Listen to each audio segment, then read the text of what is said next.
Hello, everybody, and welcome into Commodity Culture, where our goal is to make you a better investor in the commodities sector. My name is Jesse Day. Before we dive in, standard disclaimer, nothing here is investment advice. Do your own due diligence. And today's guest is the CEO of Silver 47, a mineral exploration company focused on uncovering and developing silver-rich deposits in the United States. It's Galen McNamara. Great to talk to you again. Hi, Jesse. Yeah, very, very nice to be back and good to see your face. Yes, it has been a very long time since we chatted, so great to catch up with you again. Let's start with the current setup for the silver market as you see it. What are the main tailwinds and catalysts currently driving silver? And if you had to guess, which inning of this silver bull market would you say we're in? Yeah. Well, let's start with the macro, and look at like the supply demand fundamentals as I see them as a bit of a silver bull, but as I see them. So I mean, from the demand side, we've got all these great new applications for silver, whether it be in the new generation of solar panels and those build outs that are going in multiple countries. Number one, I think everybody knows about that, now, thanks to some really good work by some really good analysts. But it's very important, in a market that is maybe a give or take a billion ounces a year. When you're adding a few or a couple 100 million ounces in demand in new solar every year out of nowhere, like that's very material. But then something like, new applications in car batteries. And if we're going to build a bunch of EVs, whether you like them or not in the coming decades, and I think we are, you just need much more silver. And there's really no substitute for silver because of its electrical properties, to the point where, like, hey, look, like, if we want to win this AI race, and I think we critically have to, absolutely critically have to, we're going to need to like 10 or 100x our the capabilities of our electrical grid. And you don't do that without silver. You also don't do it without copper, and you don't do it without uranium, but you certainly don't do it without silver. So I think that needs to be recognized pretty seriously. So that's one side, the emerging industrial demand, critical industrial demand. But also just from an investment standpoint, like, I'm a retail investor, I like to own silver. And I think that if people start thinking that, okay, instead of like 0.1% of my portfolio, or 0 or 0.2% of my portfolio being in precious metals, that's not me, I'm much higher. But just the general investor, what if they go to 1 to 5%? And silver's got to be a big part of that, and there's just not really much of it to own. So that's interesting from the demand side. And then from the supply side, Jesse, that I'm a geologist, just by training, an exploration geologist by training, and still, wear that hat a lot, although, it's probably not the most of my life anymore.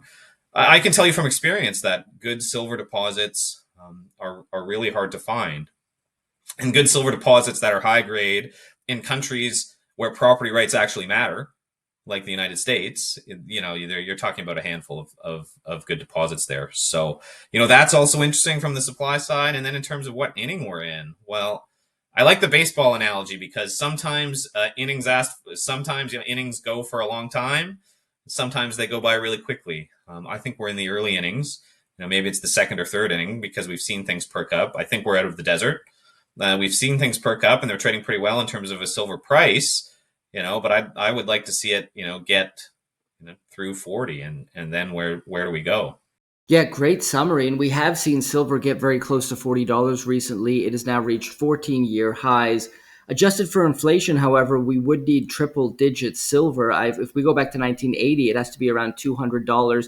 But even if we ignore that, some people say that was an anomaly. If we go back to 2011, we're still looking at over $100.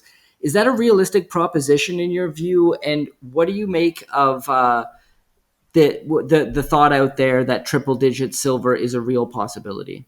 Well, I think it's more than a real possibility. I think it's just only a matter of time. But that, back to the innings analogy, like, we don't know how long these innings are going to last, right? If one team does better than the other.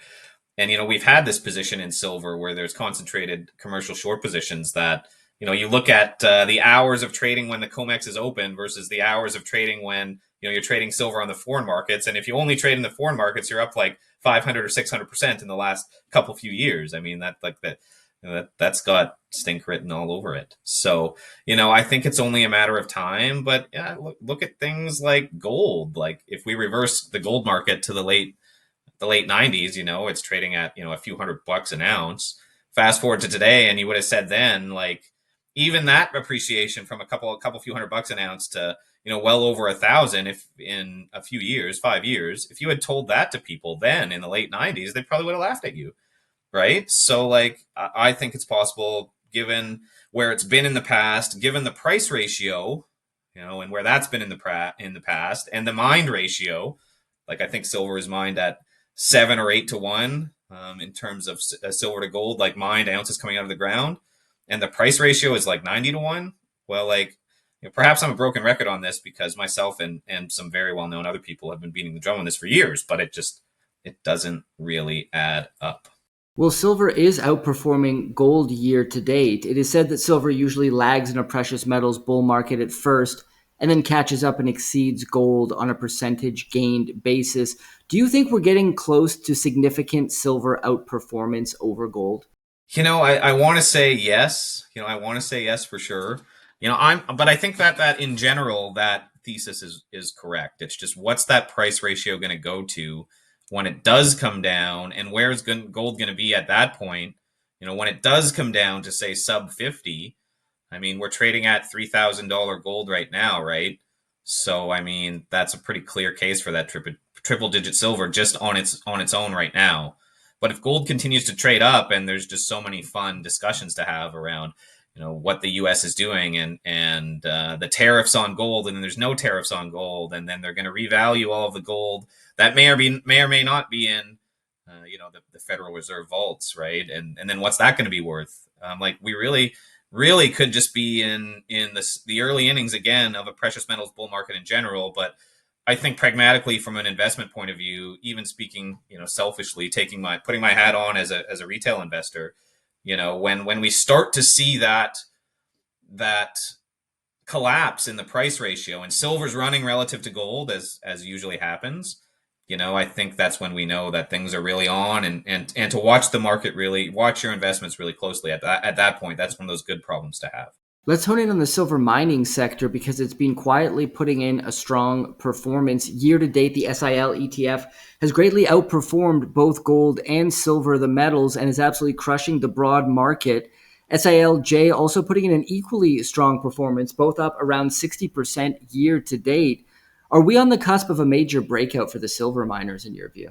I do think we're right there. Even like look at the silver price. Breaking through 38 was key resistance. You know, the SIL and the SILJ are also great indicators. When we start to see them up like to those levels, again, like the word cusp is important. I'm a little bit hesitant to say, I want to be here being like we're on the cusp, and all of that good stuff. And I really hope we are, and I'm planning accordingly. Well, let's discuss how Silver 47 fits into the picture. Could you start by giving us an overview of the company? Sure, sure. So Silver 47 is a company that's focused on American silver-rich projects in Alaska, Nevada, and New Mexico. And I recently joined the company as CEO on August 1st as part of a merger with another company called Suma Silver that I founded in 2020. So what we're looking at now, we merged these companies because we really don't think there's much out there for investors to own in the American silver space, and we want to be a real go-to name in that, and that's what we're building our company towards for that market. When it does really come in the next, hey, maybe a couple few months, right? So we're developing three projects. What we're working on now, and I'd say the flagship is called Red Mountain in Alaska. It hosts a very large inferred mineral resource, over 160 million ounces of silver equivalent, at about 330 grams per ton silver equivalent. But company wide, we're looking at 247 million silver equivalent ounces. All of, except for 10 million ounces, are in the inferred category. It's just a big global resource. And our valuation is actually really interesting. We get about 33 cents EV per ounce in the ground when all of our peers get over $1. So there's a clear reason for re-rating there, but also we're not just sitting back on that. We're aggressively expanding our deposits and looking for additional M&A targets with the idea of building a 1 billion ounce American silver company. Could you guide us through your main portfolio of projects? You mentioned Red Mountain there. If you could give us some highlights from that, as well as your other two main projects, the progress you've made so far, and the next steps moving forward as well. Yeah, perfect. So let's start at Red Mountain and expand a little bit. It sits on a 15 million ton massive sulfide deposit, and I won't get too far into the weeds on what that means as a geologist. With a lot of room to grow, both by stepping out around where we know there's mineralization, incrementally, systematically, but also the project has about a 60-kilometer long belt of rocks that host similar styles of zones that just like aren't drilled, like up to I think we just tabulated this, and there's 35 additional mineral occurrences on the project, many of which are undrilled, and where they are drilled, they represent a preliminary discovery. So we see now, hey, we're sitting on 160 plus million silver equivalent ounces there, and like it's 1% explored, 2% explored, maybe call it 5% explored to be really generous. So the upside there is just extensive. So that's one project, and we're drilling there now, aggressively, getting the drills turning, stepping out, infill drill holes. There's some very, very large, very, very positive, I should say, drill results there from the past that I think we can expect similar results for in the fall when we start getting the assays back and publishing those. So that's one project. The next project that we're going to be drilling is in New Mexico. It's called the Mogollon District, and this comes from our former company, my former company, I should say, Suma Silver, where we spent a couple years, a few seasons, I should say, of drilling there and building a 32 million ounce resource. But again, it's a similar story. That one's just silver and gold. It's a similar story in that we've drilled 2 kilometers of the 75 kilometers present on the property of prospective veins. So, like again, under 5% explored, and we've got that 32 million ounce resource there as a starting line, very much a starting line. So that's the another project, and then a third project which we tentatively planning to be drilling in the wintertime, is in Nevada. It's the eastern extension of the historic and high grade Tonopah mining district, which in its day was like one of the prolific Wild West mining towns that really helped shape that state in the Western United States. There was famous Wild West characters like Wyatt Earp owned a bar there at one point, that type of flavor. But it shut down in around 1950 and didn't really see too much modern exploration. We have the eastern extent of that. Started drilling that in 2020, and started in the historic part of the district where we kept drilling, kept hitting, building ounces. We've got a 44 million ounce resource there. But also we have a 4 kilometer extension of the entire district to the east that's like almost completely unexplored, except for a few holes that we've put in and hit pretty good. And need to get back there and keep stepping out around those holes and looking for the main structure, because the size of the prize there is just so potentially so large if we're successful. And in my experience, I think our chances are pretty good. So yeah, that's the summary of the projects. You mentioned drilling at Red Mountain. You recently released a review of drill targeting there in Alaska. Can you walk us through the details and how they will inform your plans there moving forward? Yeah, that's interesting. So, like I was saying, there's an additional 35 mineralized occurrences and showings on the property that aren't really explored. And this work goes back to people who worked on it before us, going back to like the 1970s. Several groups have built this large exploration database that we're compiling and putting together and giving a real modern lens to, and saying, starting from not from scratch, but from square one, and assessing each one individually on its own, over time. And these span like a 60-kilometer trend of rock. So there's a lot to look at, but there's also, like I said, 35 things for us to follow up on. And it's really important because this project isn't just silver and gold. It's also what I call polymetallic critical metal upside, where there's things like indium, gallium, very importantly antimony, zinc, sitting at surface, and they're all together. And these massive sulfide deposits are like a sink for all different types of metals that just collects metals in a basin, or a sink is just a very simple analogy where, so we've got to put our exploration caps on here over time. Probably next summer test some of these targets. And the main takeaway from that is that the upside in this area on this project, it's a lot more than the nice 15 million tons we have so far, the good 15 million tons we have so far. That's 2 occurrences. There's another 30 that aren't explored.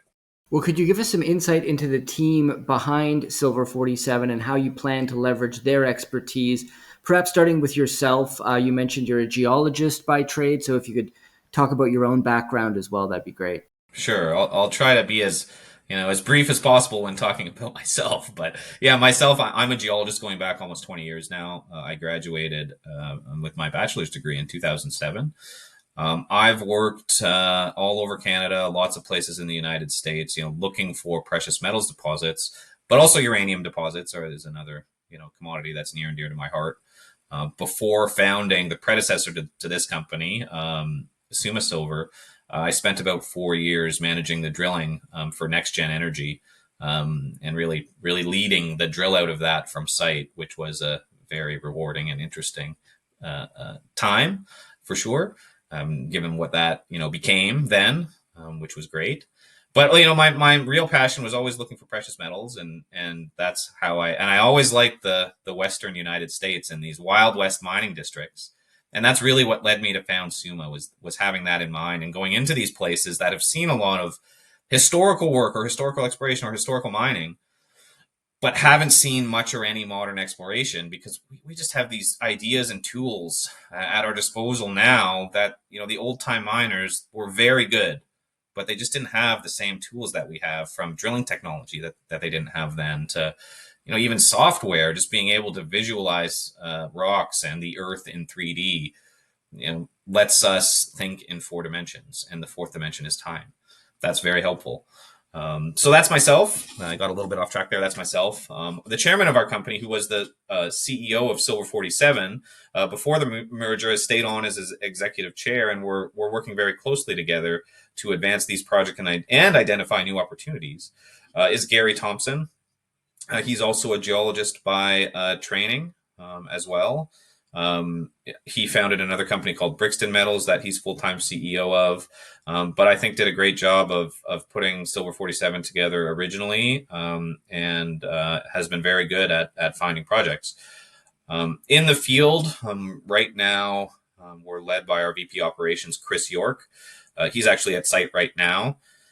He's a guy that has extensive exploration and drilling experience in the United States, especially drilling experience, actually. But he's also got a master's degree in geology, which is very rare.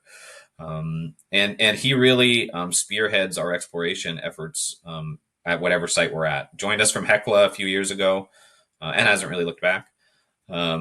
Daniel Verrill, also a very well respected American geologist, is at site now as well. As we get into this new project for us that we're working on, because we're on the came from Suma Silver, and really learn about where we're going and how big this thing can get. Another geologist, Chris Leslie, was one of the gentlemen that discovered the Blackwater gold deposit here in British Columbia, something like 8 million ounces in the reserve categories right now. And he was a co-discoverer of that. Helps us really maximize our exploration efforts.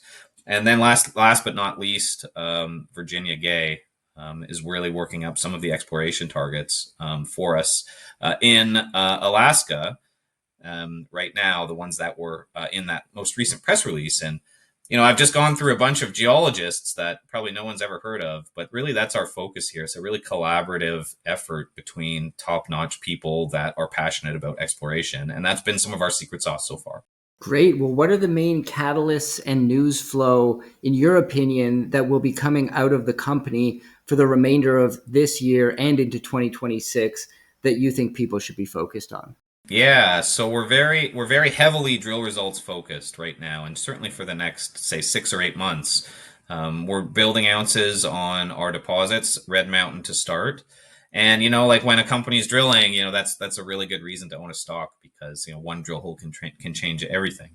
But also, especially at Red Mountain, we're reevaluating geologic models. We're stepping out around mineralization. We're adding geologic confidence to the deposit, where if we think that it will be viewed positively, we'll consider putting out a resource update. And if that resource update, is positive, well, then we think it'll support a really good PEA. Well, then we'll walk that path as quickly as we can too, as aggressively as we can too. So lots coming in the next 12 months for us. And is there anything we haven't mentioned, or anything you think it's important to emphasize about Silver 47 that you think potential shareholders of the company should be aware of? Yeah, I think this is what we're building here, is the American Silver Development name with American projects for investors. And that's really my goal. That's my focus. And we're going to look to continue to add ounces both through the drill bit and other potential M&A opportunities to get to that goal of 1 billion ounces. But one thing at a time and one day at a time. And we're going to put our heads down and work very hard. Fantastic, Galen. Well, this has been a great conversation. I'm going to put links in the description below to the Silver 47 website as well as social media for people who want to follow along with the company. Thank you so much for coming on. It's been a blast. Thanks, Jesse. Thanks for having me on. Talk to you soon. Commodity Culture is a series on commodities and natural resources. If you would like to see more, be sure to subscribe and hit the bell notification so you're always up to date with the latest episodes.